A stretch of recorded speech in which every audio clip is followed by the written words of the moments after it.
racionalistas, que foram inspiradores da Idade Moderna, apareceram em cena, dizendo ser o homem não o Deus no centro, recusando toda a autoridade externa, dizendo que deveríamos confiar apenas na razão, promovendo o otimismo científico, dizendo que as coisas tidas por sobrenaturais poderiam ser explicadas por leis da natureza e tudo mais. Quando eles apareceram, duas eram as suas ênfases. Primeiro, a ênfase na razão, capacidade da razão para descobrir as coisas, para descobrir verdades. A outra ênfase deles era no novo, ou seja, nós vamos romper com a Idade Média. A Idade Média é o velho. Essa história de se acreditar na Bíblia, de se acreditar no sobrenatural, é superstição. Nós precisamos de uma coisa nova. Então eram duas as ênfases deles: o racional e o novo. Tanto que o nome da idade é Idade Moderna. Moderna dá a entender alguma coisa a mais recente, a mais nova. E aí o que foi que aconteceu? O projeto da razão, da racionalidade, que a razão ia melhorar o mundo e tal, esse projeto faliu. Como disse eu, a razão foi posta também a serviço do mal, da destruição, da indústria bélica. O homem experimentou no século XX duas grandes guerras mundiais de longo alcance.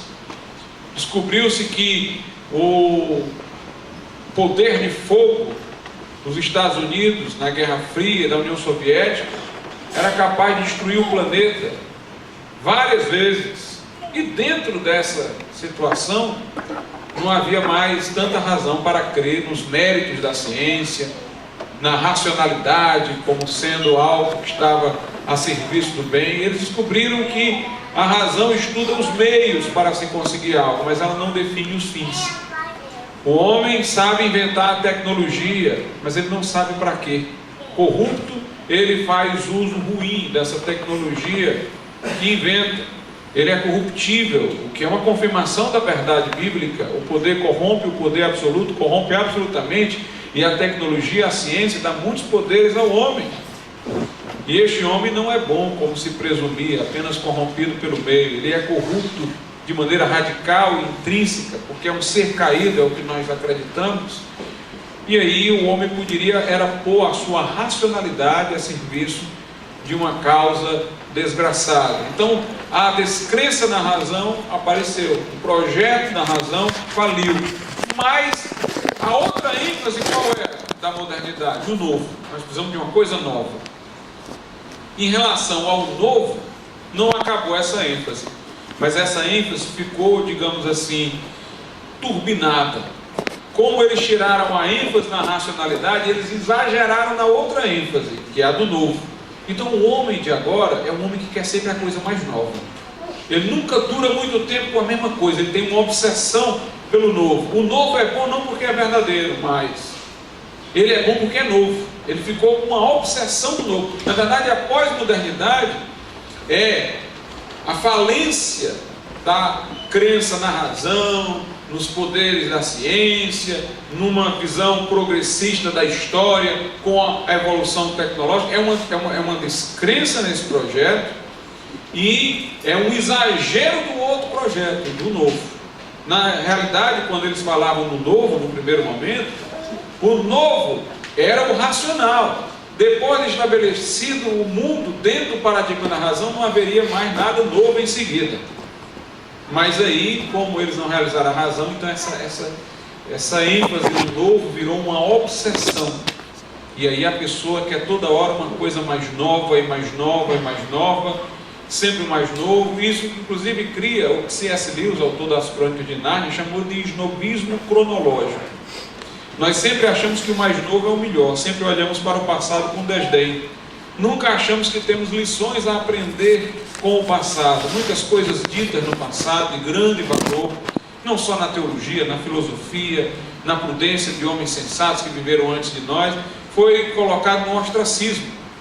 Tem um livro de Peter Griffith que é o diálogo. Ele imagina, depois da morte, 3 pessoas na antessala do juízo conversando.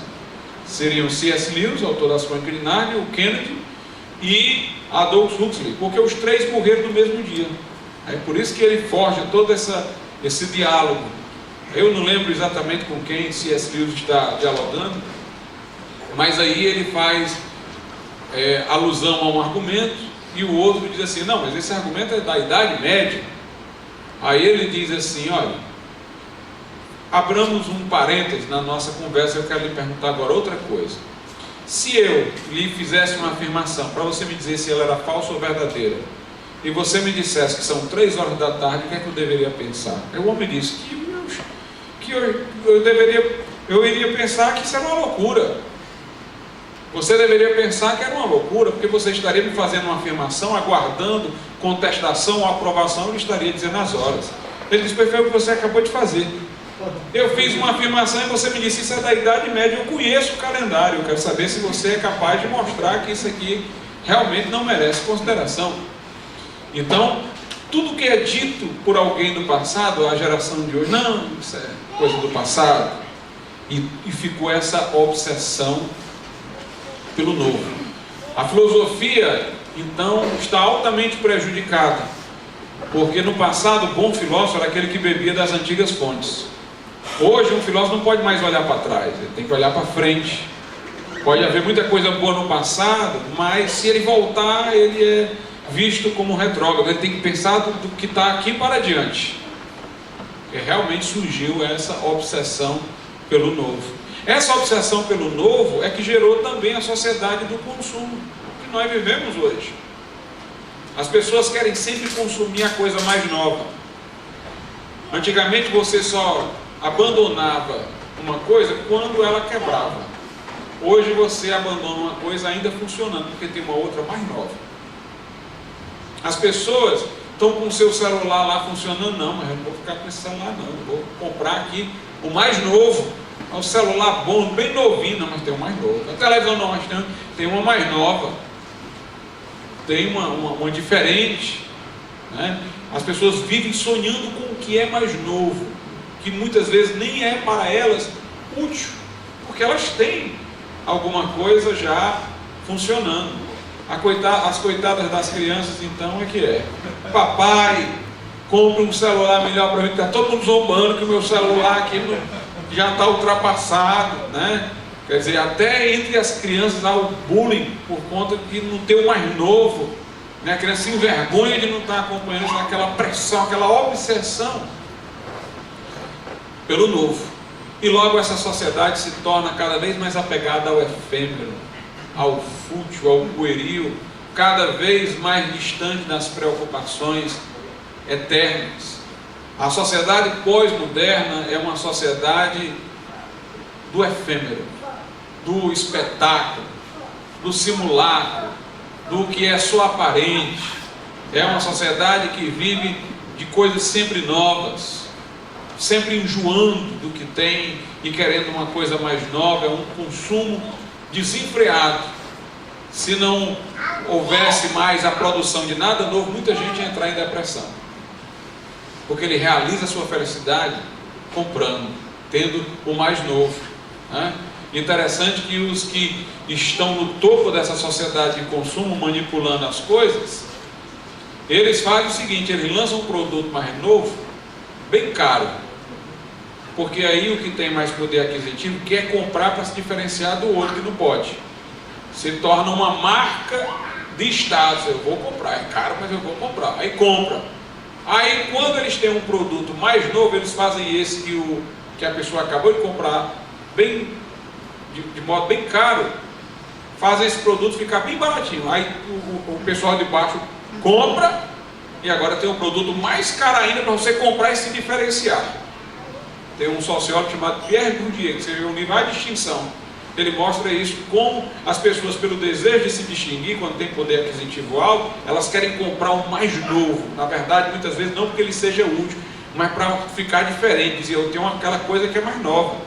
Aí ela adquire aquele produto que é bem caro, depois o produto fica barato. Por quê? Porque os que estão produzindo já tem uma coisa mais nova, aí fica aquele ali para os outros, e agora vai a pessoa comprar aquele outro que é mais caro. É uma verdadeira manipulação, exatamente por essa fragilização das pessoas.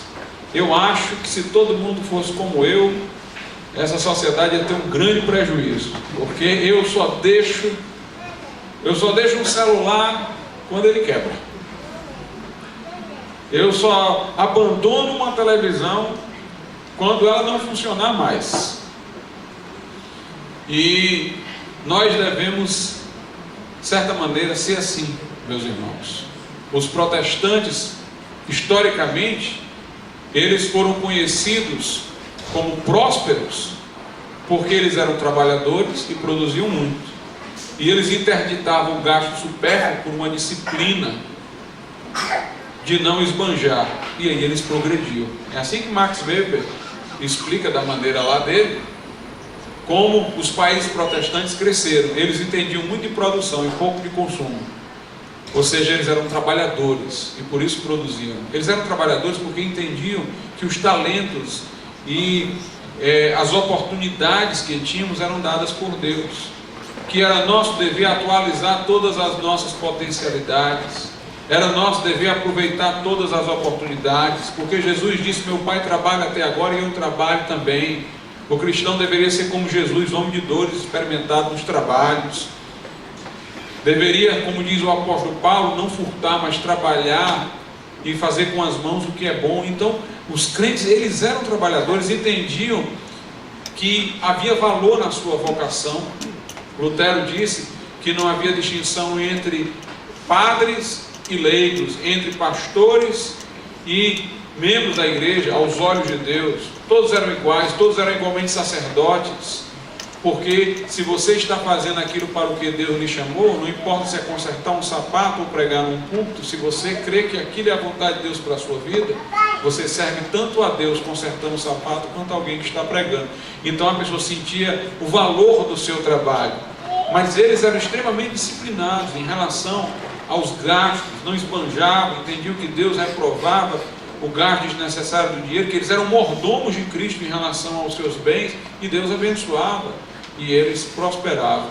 Portanto, nós devemos aprender com os pioneiros da nossa fé e não nos entregarmos a essa sociedade do consumo. Tem um sociólogo que estuda muito a pós-modernidade, chama-se Bauman.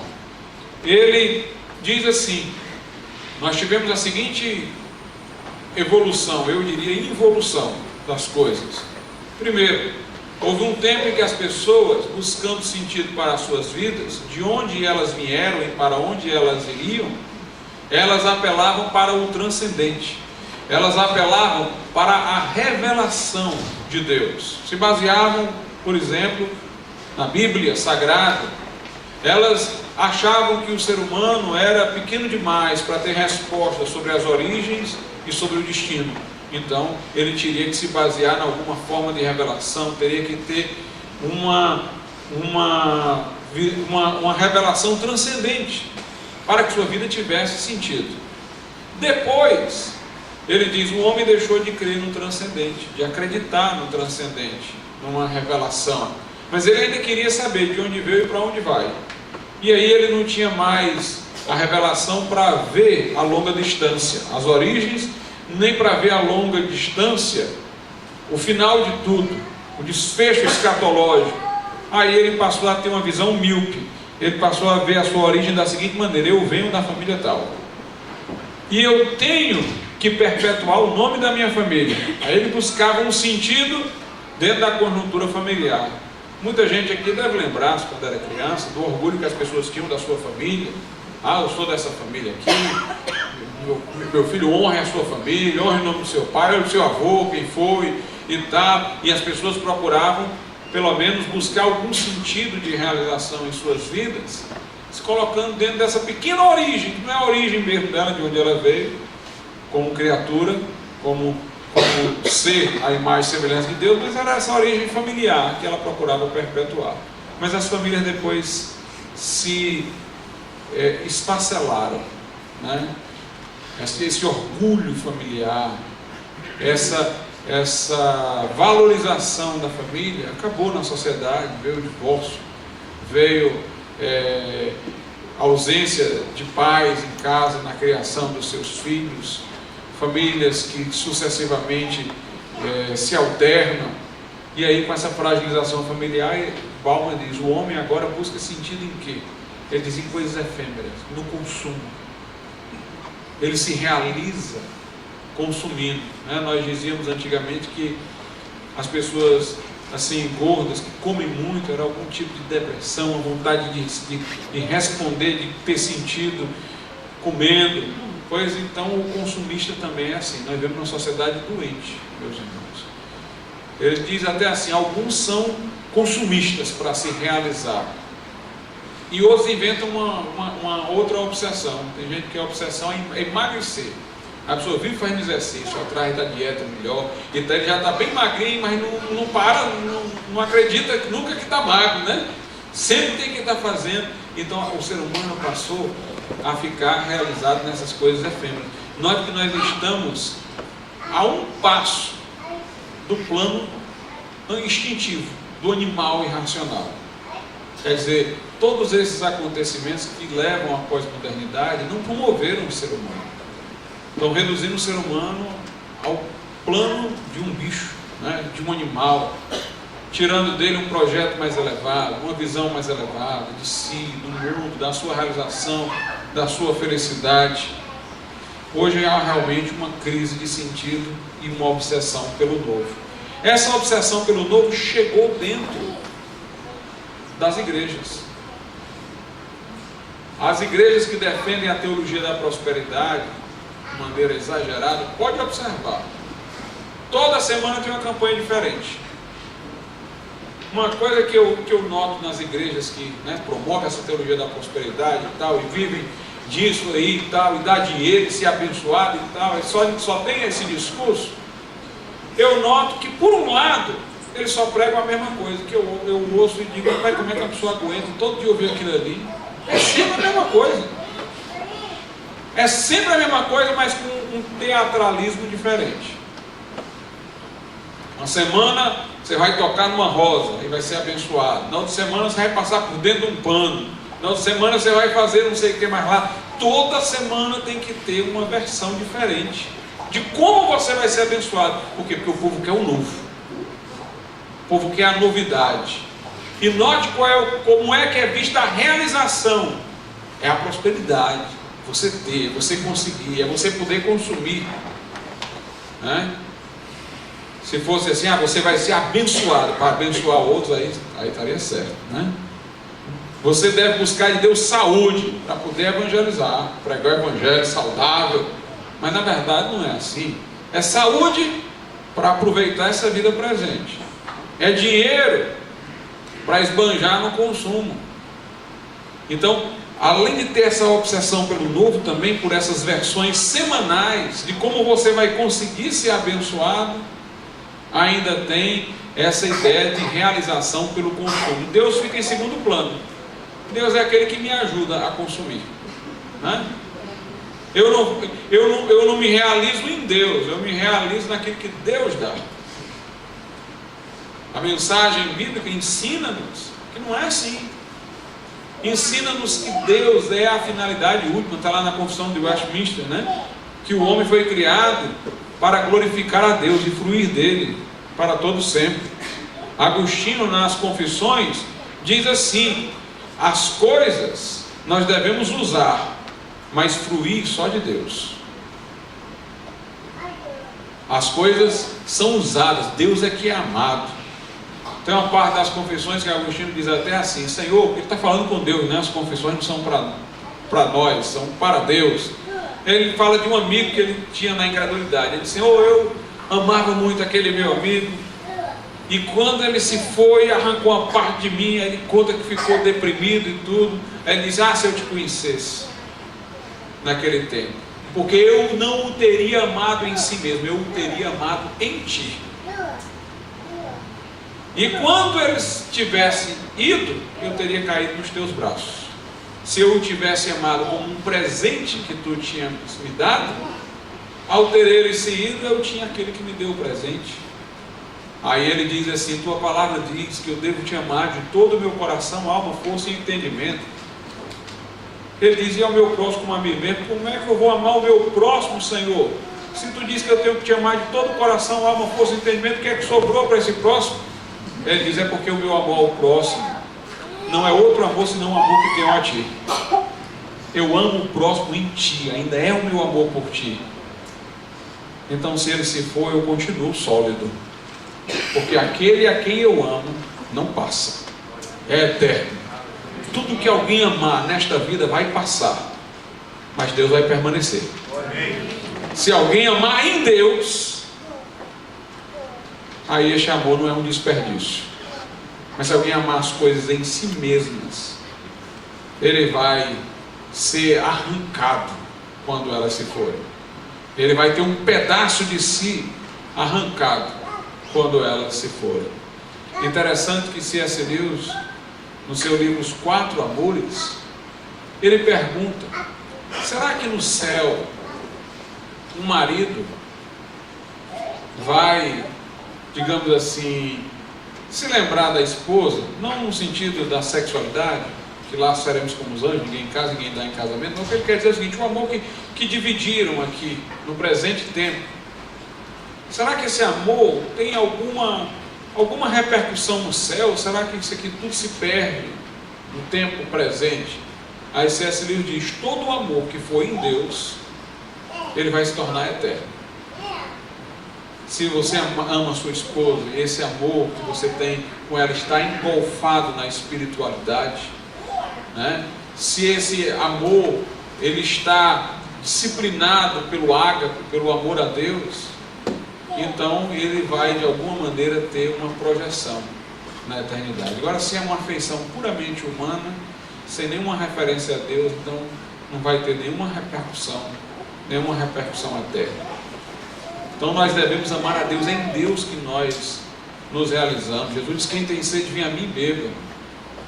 Quem crê em mim, como diz a Escritura, do seu interior fluirão rios de água viva. Ele disse: a vida de um homem não consiste na abundância de bens que possui. Ele disse à mulher samaritana: quem bebe da água deste poço, referindo-se ao poço como um símbolo do mundo e dos prazeres que esse mundo oferece, ele diz: torna a ter sede. Mas quem beber da água que eu der, ela se fará dentro dele uma fonte a jorrar para a vida eterna. Quer dizer, a pessoa vai ao mundo como vai ao poço buscar água todo dia, porque o que o mundo dá nunca sacia. Mas o crente tem dentro dele uma fonte jorrando. Ele tem a satisfação dentro dele. É igual a história de um homem que ficou revoltado porque a esposa dele converteu-se e deixou de fazer as coisas erradas junto com ele, já não bebia com ele, nas festas, já não saía nas coisas mundanas e tal. E aí ele chegou para o pastor e disse: pastor, eu quero saber o que é que você fez. Você proibiu minha mulher de fazer isso, fazer aquilo, o que é que está acontecendo que ela agora não participa mais das coisas que eu faço e tal, coisa errada, naturalmente. Aí o pastor disse: olha, você já pensou em outra possibilidade? Você veio aqui certo de que eu a estou proibindo, mas você não levantou em momento algum a possibilidade de ela ter encontrado uma coisa tão melhor do que estas que ela antes fazia, que ela agora não sente mais vontade de fazer isso, perdeu o interesse por isso, porque encontrou uma coisa melhor, encontrou uma resposta mais segura. Meus irmãos, eu lembro-me de David Wilkerson, que escreveu a